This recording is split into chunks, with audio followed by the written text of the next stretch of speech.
I have stage 5 kidney failure, so my kidneys are currently at like 5% function. Wow. Yeah, which is not good. Best. Chelsea. Hi, guys. Waddell. Wait, let me finish. Oh, I didn't know you were gonna go that long. It's like she's an artist, student, and Japanese. My guest, Chelsea Waddell.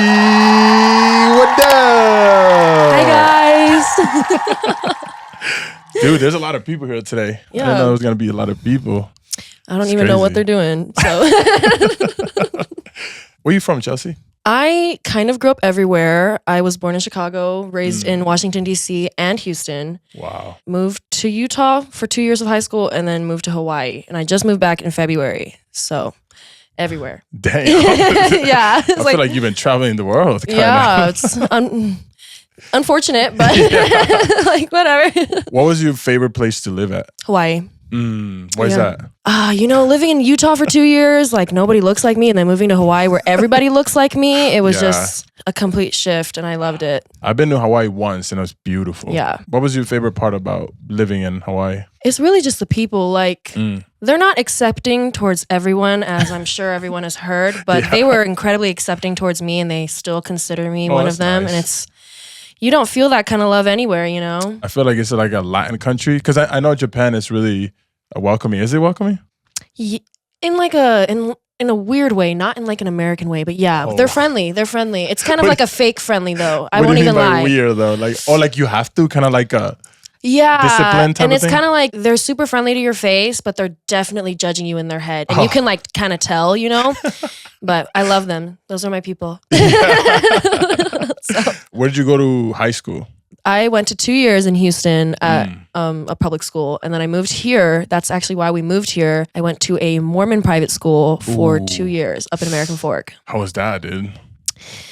You know, it was definitely an experience. It was definitely something. It was just weird, you know? Yeah. I mean, you would think that being in a school like that, everyone would be a lot kinder than they were. Yeah, that's like literally, I don't know. Were they not kind? There were a lot of kind people, but there's just something about the culture where it's like you need to be kind to someone's face for the points, you know, or like for the good points or whatever. Yeah. And then like behind them, you're just talking so bad about them. And it's going to come back around. I'm going to hear it every time. Yeah. It's like, especially I feel like religion is already like very judgy.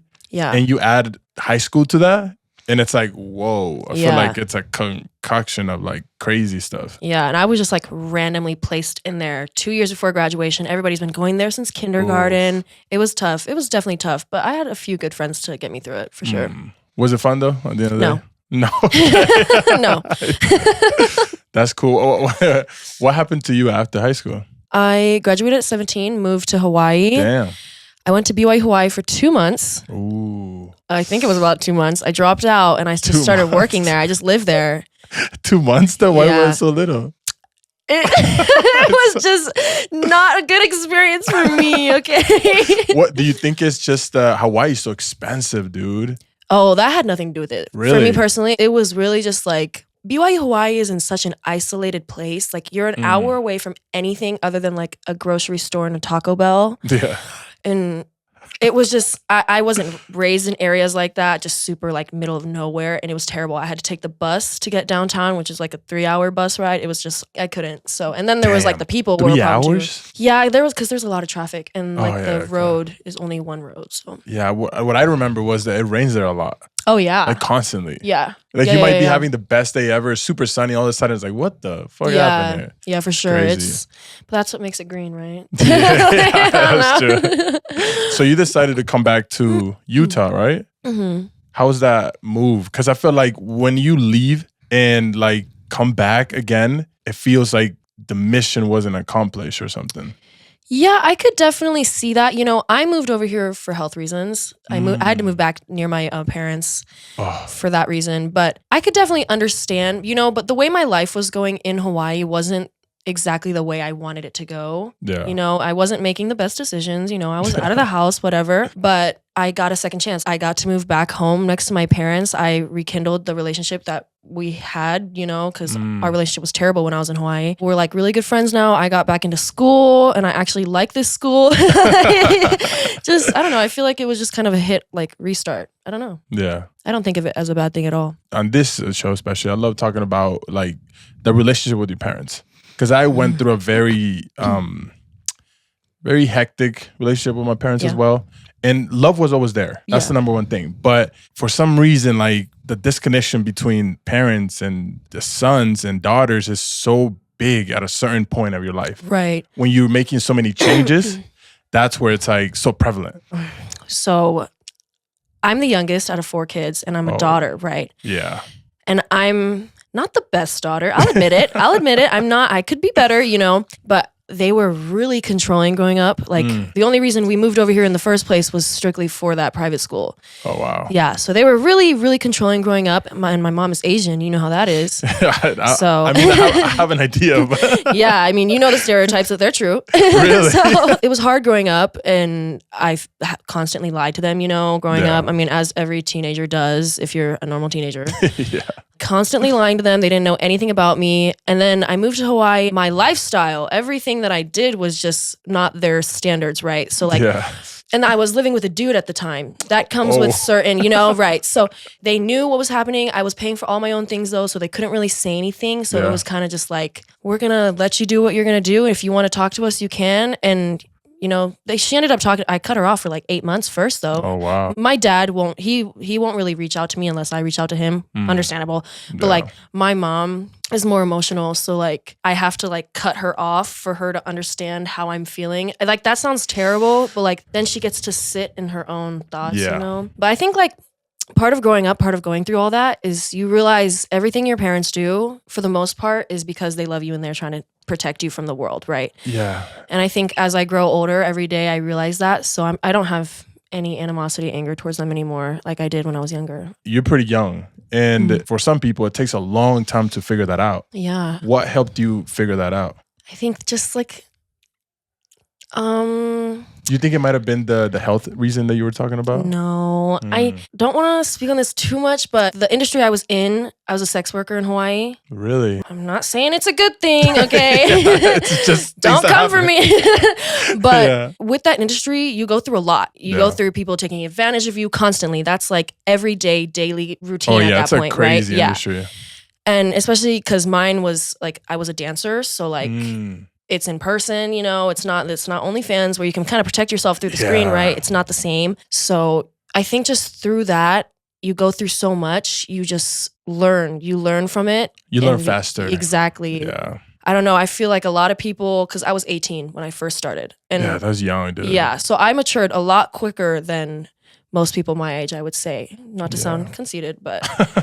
No, but it is. I feel like when we are... Because you said you grew up very disciplined in a controlling environment. Yeah. So your way to probably find yourself was to get out very far. Yeah. And go left, like super left. In that process, you understand that maybe you're trying to make up for the lack of control of your own life. You know, and it's like, I'm going to do this because I control this. And I'm going to go against everything they thought. Now you're in a position where you didn't do it for yourself. You did it because of them. I think a part of it was definitely that. Because when I moved to Hawaii, I had a lot of anger because... I didn't want to go to BYU. I never wanted to go to BYU. I mean, maybe when I was like in middle school, but I didn't really want to. But a lot of the reason was also, and I mean, this also ties back into like parents as well, but that was my way of buying my independence because I was spoiled. My parents, my dad specifically, he paid for my college, my room. Wow. Like everything in Hawaii, like all of it. And as long as I was in school, he would have kept paying for it, right? But it's so hard though, because I feel like parents, without even meaning to, sometimes they do that to keep that control. Yeah. And that's how I felt. Up. Yeah. They don't really realize it. Yeah. That's why, especially in Hawaii, if you're working a normal job, you're going to be homeless. Yeah, it's true. So I had to do something else, you know, and that was what I chose to do. And I own up to that. I don't regret it at all. Such a young age, being so honest and out there, that's what makes you a great artist. You know, that the best artists are able to own up to their fuck ups. Yeah. Or their decisions that they made. Even if it wasn't the best, but they're able to stand up high and put their chest out and say, yeah, I did that because I know myself. Yeah. And I feel that you know yourself because you're so honest about it. Yeah. So you said that there was health reasons why you moved back to your home, right? What was that? So when I was in Hawaii, I was living with my boyfriend at the time. I started getting random migraines. I went to urgent care because I thought I had like a brain tumor. My blood pressure was 211. The top number was 211. Yeah. Damn, I should have been like dead. Yeah. Like, God damn. Yeah. So I went through all these tests and things, and then I have stage 5 kidney failure. So my kidneys are currently at like 5% function. Wow. Yeah, which is not good. Dude, fuck, yeah. You have such a like positive outlook in life. You're smiling, shining, but you're going through this really hard thing. You know, I think anyone else, if they had my life, they would be constantly crying. But for me, I grew up in a very emotionalist way, if that's even a word. And like... if I start to feel emotion, I'm like, no, don't feel angry instead. Like that's the emotion I choose to go. I won't cry about it. Maybe I cried about it for when I was initially diagnosed. I cried about it for like a few minutes. Yeah. But I haven't cried about it since. Because if I can't control it, why am I going to be mad about it? Damn. Yeah, dude, and it takes a long time to understand that. Yeah. Did your parents teach you that? No. You just learned it by yourself? No, my mom lives in the past. My mom stay living in the past. Ooh, that's tough, dude. Fuck. Yeah, I feel like my mom is kind of like that as well. Yeah, it's hard to forgive people. Yeah. Do you know why kidney failure happens? We have a few ideas. So kidney failure causes high blood pressure, but high blood pressure causes kidney failure. So I have a feeling I just had high blood pressure for a while and I didn't even recognize it until I had the migraines, and it just started like attacking my kidneys. It's crazy because I feel like high blood pressure is sometimes correlated with overweight people. Yeah. And you're not overweight at all. No. You're like, and it makes no sense. Why do you think that happens? Probably the lifestyle. Stress, probably? Stress, the habits that I was making, the things I was doing. It's probably, my sleep schedule was terrible. I was working from like 8 to maybe 1 p.m. the next day if I wanted to. God, like dude. 8 p.m. to 1 p.m. So maybe all of it combined just caused it to really mess up my body. I just wasn't taking care of my body. So do you think it was a out of nowhere thing, or do you think it was progressing through time since they you were said younger? It was chronic. What does that mean? So it was like a long time. So it was like building up. Yeah. Wow. So it wasn't just like suddenly kidney failure. I probably had like a small amount of kidney failure and then it just kept building up to now I'm 5% left. So wow, dude, it is so scary because you're just going through life, like dealing with things, right? Like you said, with your parents, with religion and everything, trying to find yourself. And it seems very normal. Like everybody goes through that. Yeah. But at the end of the tunnel, you get this thing that it's like, oh shit. Yeah. Like you didn't want this. You were just learning and trying to understand what's going on. Yeah. Damn, dude, that's scary. And it's crazy, you know, but I'm glad it happened. I think everything happens for a reason. I don't think anything is coincidental or whatever. Yeah, me too. Like nothing is on accident. And I think that was my way to get out of what was happening in Hawaii. Yeah. To get out of the situation I was in, to get out of that terrible, terrible relationship I was in. Damn. Yeah, we're going to talk about that because relationships, I've been through shit like that, dude. And it's so tough, you know? Yeah. Why was that relationship so hard? You know, it wasn't bad. Like, it wasn't like he was abusive. I mean, the only thing he gaslit pretty bad. Like every time I was justified. I don't just get mad for no reason, okay? I'm not like a hothead, but like he would just gaslight me and somehow I would be the one apologizing. But that's like, I feel like every girl goes through that at this point. But I paid for a lot. Like that I was telling you about how I went to LA earlier. Yeah. I paid for that and I brought him with me. Oh my twice. God. Dude. Yeah. Wow. Like, damn. So you were paying for most of the stuff? Yeah. He paid for rent, but like it was like a shared room in a 2-bedroom apartment. It wasn't wasn't that much. Yeah. And then we ended up having to do long distance when I had to move back here because he even admitted he could not take care of me the way I'd been taking care of him. Damn, it's so crazy for men to understand that sometimes. You need to be a leader. Even just wanting to, you know, like putting in effort to become the sole provider, it's enough for women sometimes because women look for a potential. Like, what am I getting out of this? And it's okay. It's 100% okay. The man is naturally supposed to just be a leader. I hate, and not despite, but I don't like men who are just bums. That is just low energy, no growth in them. That pisses me off as a man. So I can only imagine how annoying or fucked up it is for a woman who needs somebody to lead them. You know what I mean? Yeah, I definitely agree. I mean, I wouldn't say he's a bum because, I mean, he was a TikToker. Oh, okay. And he was making money off TikTok. Okay. So it's kind of bummy, but when it came to like his TikTok and like emailing brands and things like that, he did it constantly. He was constantly trying to get himself out there. The problem is he doesn't have the kind of personality that would be on TikTok, you know? Okay. I'm not hating. I have no hate for anyone, but like, I just think maybe you get a job. Yeah, no, yeah, it's true. No, dude, that's funny because this is one thing I hate. I hate when people quit everything to follow a dream without having a reassurance that it's gonna happen. Right. I agree. Even with this show, right? I have a 9 to 5 and I put out more content than a lot of people I know. I have to take care of my essentials first, and I gotta take care of my girl, and I gotta take care of my house, and then put in work on this because then it makes me feel good. I don't want to be stressed all the time just because I have to make a TikTok or I have to make an episode. Because I've noticed, dude, that I was not growing when I was desperate. Right. As soon as right. I agree. Yeah. As soon as I stopped being desperate, all of a sudden it was a huge growth. Right. Because I was no longer stuck and like, I have to do this. Right. Like it felt forced at that point. Like it didn't feel like fun anymore. It did not feel like fun. It was I have to do it. I was forced. And now I'm like, do I even want to do this? And that's when burnout comes. Yeah. Right. So if I have my essentials all paid for, my girl is happy, she won't talk shit on me, you know, because I'm following a dumb dream sometimes. There's nothing coming in. You have to work for like 3 years sometimes. Yeah. Put in a lot of work without getting anything back. Yeah. And that is tough for a woman to be like, oh, I still believe in that. When a woman loves, they love. And like, they love hard. Most of us love really hard. So when we really fall in love with someone, we will ignore every single flaw.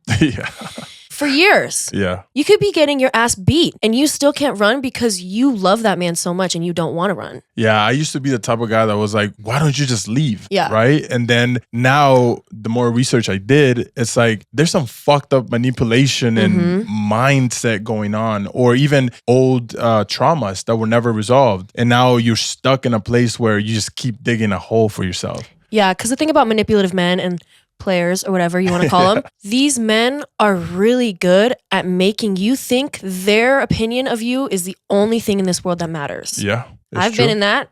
I get it. Yeah. There was that one point where there was a man I would do anything for. I don't feel that way anymore. But like sometimes it's just like, I don't even know what happens to our heads, but you just get stuck in a situation because the only thing that matters is that person's validation. Because when they call you pretty, the whole world stops. But when anybody else calls you pretty, it's like, don't ever talk to me again, please. You know? No, yeah, dude. And women and men love different. Yeah. You know, women fall in love with the provider. Yeah. Right? Oh, because it is kind of like a father figure. It's like somebody, like you said, you were very spoiled at a young age. So somebody that gives me something and makes me feel okay. Right? And men, when we fall in love, we take care of them like a daughter. We will fight for them. We will go to war for them, and we will protect them. That's at the highest peak of love. When I really knew I was in love with my girl, I didn't even think about sex. It was just, I wanted to protect her so bad. Right. I wanted to make her dreams come true. And I cared about her so much, right? Right. That's when I knew I was in love. My ex, I lived with him for a while. We were dating for a year. Not too long, but I've never said I love you to any other man in my life other than someone in my family. But maybe that's why you're not with him no more, because he wasn't that provider that you were looking for.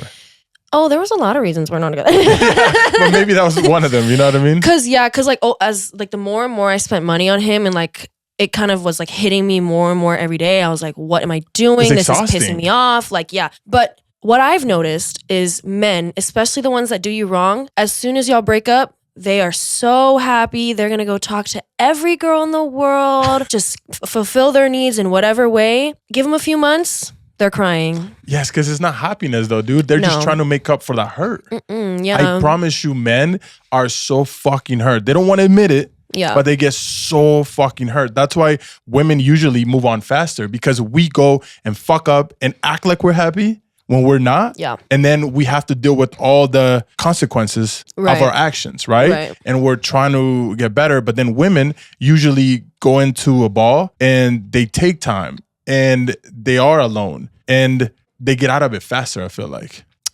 I could definitely see some people doing that. I'm not like that. Do you just move on quick? Oh, yeah. Okay. I was hurt.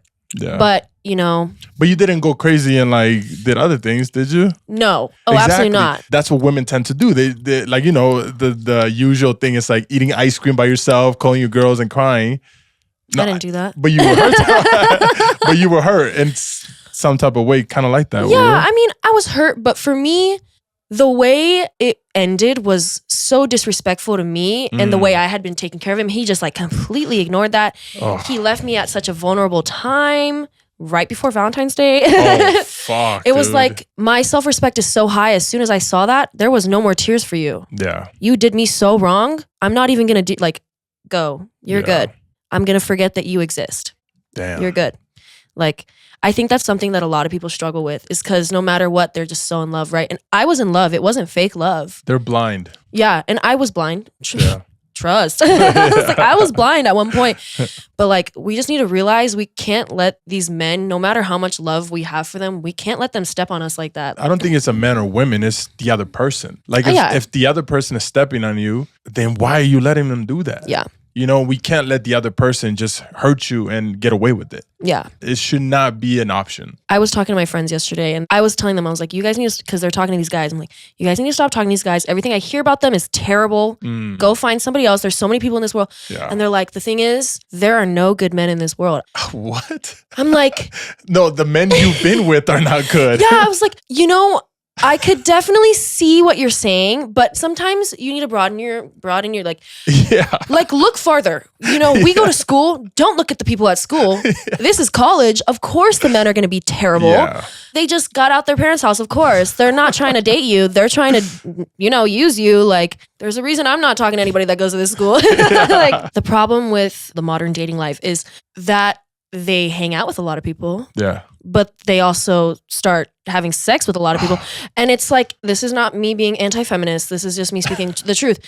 Women are like, you can get with anyone because it's women empowerment. You are literally doing what the men want you to do. Exactly. Like, you are literally proving them right. It's like, the thing is with men, when you have sex with them, they are going to tell everybody. Yes. All their friends are going to know all of y'all's private information. So why would you give, first of all, someone you don't even like that much power to talk about you behind your back in that private way? Yeah. I don't know. It took me a while to learn that though. But what do you think is the hardest thing for a young person nowadays in the dating scene? It's hard to find people of substance these days. Oh, yes. I'll stand by that. And I'm not going to go all Candace Owens on you right now because I don't stand by everything she says. But like, people don't have hobbies anymore. They don't. They have nothing really going for them in life. People stopped going to school. I mean, I understand. I stopped going to school too.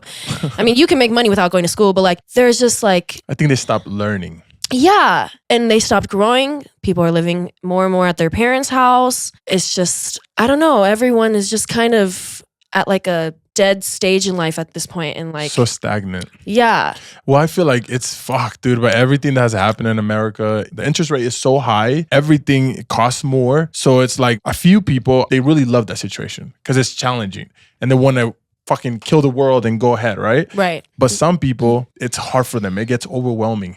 Yeah. And they tend to just, if I just don't do nothing, if I stay in my room, it might all go away. But the real world doesn't work like that. I am naturally one of those people that just wants to sleep at my parents' house all day and not do anything. Really? Trust. Like, I think that's most girls though. Yeah, like I'm such a lazy person, but there's something in me that's just like, especially with like the state of America and like, because I might be part white, but I still be going through things, okay, y'all? Like every person, I'm not gonna say every because we live in Utah, but a lot of most people of color go through a lot of racism, discrimination, whatever. Just like a lot of problems. And that's not the only problems. Every race can go through problems. Yeah. It's just problems, Part of it. That's why, hopefully someday I get to be a lawyer. I want to help the people that need help, like that the weaker people. So you're studying to be a lawyer? Yeah, I'm criminal justice, which is usually, like, people usually do political science, but okay. I thought I don't really know too much about the law. So I was like, I should probably learn that more. But that's what you want to become? Yeah. That's cool. I feel like we need more people like that want to do that because we have a lot of TikTokers nowadays. You know what I mean? It's so true. It's crazy too because like I have the type of story that could probably blow me up on TikTok. Yeah. Do you see me making money off TikTok? I could. You could, yeah. Like I had, like when I was with my boyfriend, I made a lot of like relationship TikToks. So I have enough followers to make money off off the app. Yeah.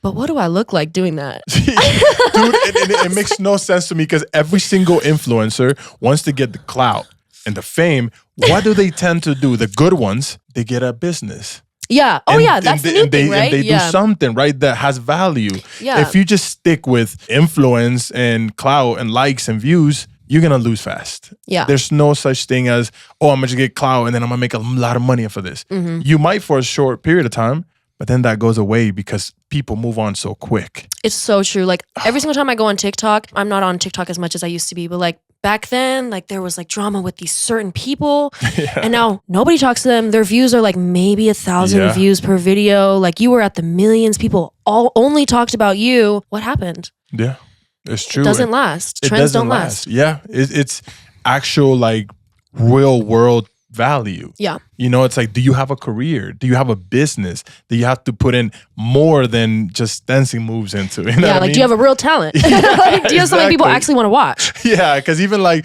the way that things happen with like Kim Kardashian, right? It was quick, but she was able to funnel it to other things. Right. And that's what you're supposed to do. But if you don't have that knowledge of like you said, you could be an influencer, but then be a lawyer, like, fuck, that you put those together and it's like, amazing. Yeah, there's a lot of people on TikTok that do that. They're killing it, you know? So it's just having value as a person, not just doing something for the moment.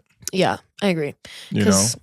Personally, I'm not the type who's going to sit there and scroll and watch people dance in front of my phone. It's like, that's not entertaining to me. It's like, I don't know. So how was college? It's good. Yeah. I haven't been to school in a minute and I forgot how much these people love drama. Yeah. Love it. They thrive off of it, especially in Utah because there's nothing going on here. And like people like me who like to stay like kind of not like mysterious, but I kind of stay to myself. Behind the scenes. Yeah, because I was like, I don't like any of you guys anyway. So I'm not gonna put myself out there like that, you know? It's like people like to make problems with people like that, you know? Because it's like, I'm not going to do anything about it. I mean, I might. But like, oh, shit. I don't know. I guess I just forgot how much people love to just stir the pot, you know? Like, so that's kind of difficult and I don't really like it, but it happens. Yeah. It is what it is. Move past it. Move You're not here for these people. You're here for school. Yeah. So you're an artist. Singer. How long have you been a singer for? Oh man, I could say since I was born. I don't even know. Really? Forever. Wow. My whole family. So that's a natural talent. That sounded kind of conceited. But I've been singing for as long as I can remember, yeah. Oh, wow. Have you made that decision that you want to become a, how do you say, professional singer in a way? You know, I kind of dropped it for a while. I mean, I released a song my senior year of high school with a friend, and it actually did really good for just one song, and nobody knows who I am. So I gave up on that idea for a long time, but now I'm having all these new opportunities. I can't talk too much about it because it's not 100% in yet, but I don't know. I guess you're like what you said earlier, like when you're not looking for it, sometimes it'll happen, you know? Oh, yeah. So I am super excited for my future now. Like I'm starting to think about it again. I'm super hopeful. Like, I don't know. And the way that life is nowadays, dude, I feel like you can no longer have one dream or one career. Yeah. You have to have many, right? I remember, because I'm an ex-professional soccer player and I had so much free time that I didn't utilize. And I think about it and I'm like, man, if I was doing that, we would do it from 9 to like 12. Mm-hmm. And after that, I could have just been doing this. Yeah. and my brand would have been so much bigger at this point. Yeah. You know, and especially with you're studying, yes, and it's hard, but you can still find time to be an artist. Yeah, I agree. I haven't written music in years. And that's exciting though. It's about to be cool. Yeah, like I have so many songs just like half written. And they're good too, but for some reason, I just stopped. It's like, I don't know. As soon as I finish it, I could have enough for like 3 albums, but like, like I just need to like get back into it. But I'm I don't want to use that excuse, but I'm busy. And I have health problems. No, dude, I feel like I'm happy for you. I feel like you're headed in the right way and thank you. Good things are going to happen to you. Yeah, I hope so. If you could go back in time to a young Chelsea, maybe 10 years old, what would you tell her? Nothing. I'm sure there's a lot of things I could tell her. Maybe don't be such a bitch to your parents. Yeah. I mean, don't sneak out of the house. Yeah. Basic things like just don't do stupid shit. I'm sure I could tell her a lot of things, but you know what? If I changed anything about my past, I wouldn't be who I am today. I would be a completely different person. Yeah. So I honestly wouldn't change anything at all. Thank you for being part of the show and being such a good sport. Yeah, of course. Thank you for having me. Love your story, dude. I think you're going to motivate a lot of people, inspire a lot of girls too. I hope so. That's my goal. Hell yeah. So what do you got to tell the people? Where can they find you? My Instagram is Chelsea K. Waddell. Should I spell that out? It's kind of long. I was like, if you really want to check out my TikTok, it's KeikoCW. Okay. That's it. Like, I'm not really on it like that. So yeah. To you guys, you could have been anywhere else in the world, but you're right here with us right now with Chelsea and your host, Maikon. I'm on a mission right now, Chelsea. What mission? I'm working hard. I'm putting in work. I'm putting in work because I want to get Post Malone on the show. Yeah. I've been saying it for a long time now. And I do believe it's going to happen. I want people to believe that it is possible. Because right now, it seems impossible. Like, it's a small show. How the fuck? Nothing is impossible. Exactly. I mean, other than like some mystical shit, but... Oh, fuck. Like some weird fantasy shit. But yeah, nothing is impossible. Yeah. And I totally could see you doing that. You're a very genuine person. I got dude. very genuine energy from you, so... And I've been saying something for a long time as well. They don't listen. It's been like 80-something episodes. They don't listen. And I've been like, please, guys, from the bottom of my heart, stop cheating. Because there's a lot of cheating. Please. Oh, my God. Oh, my gosh, dude. Please. Yes, there's a lot of cheating going on, Chelsea. Wait, we're going to get into a whole new tangent. How long has it been? How long have I been here? It's crazy. Please. Yeah, it sucks. And I feel like people should just be honest and say what they feel and then move on, And people that get cheated on, stop getting back with that person. Please. Please. Oh, I feel like they're supporting the evilness. I'm like, where's the self-respect? Yeah. I need to see it. Come on. A man only learns when they're hurt. And if you leave, they will be hurt. And hopefully they will start the process to become a better person. Oh, I'll show you hurt. More ways than one. Yeah. If you want to cheat on me, I'm just saying. Oh, shit. Look out, guys. All right. But I believe in people. I do too. I feel like we're headed in the right way. And, hopefully in years ahead, things are going to be better. I hope we learn from our mistakes. Learn from history. Yeah. Polygamy never worked. Okay? But yeah, dude, thank you. Thank you. Yeah, thank Real you. shit. Means the world. And love you guys. Go to sleep early. Drink water. And love yourself. And yeah. Peace out.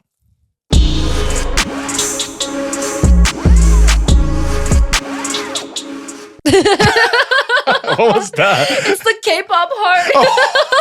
I don't even listen to K-pop. Dude, I had no clue that was a thing. What the fuck? Oh, that makes sense though. Yeah. Oh, fucking dead. That's funny, dude. Thank you. Really. That was awesome, dude.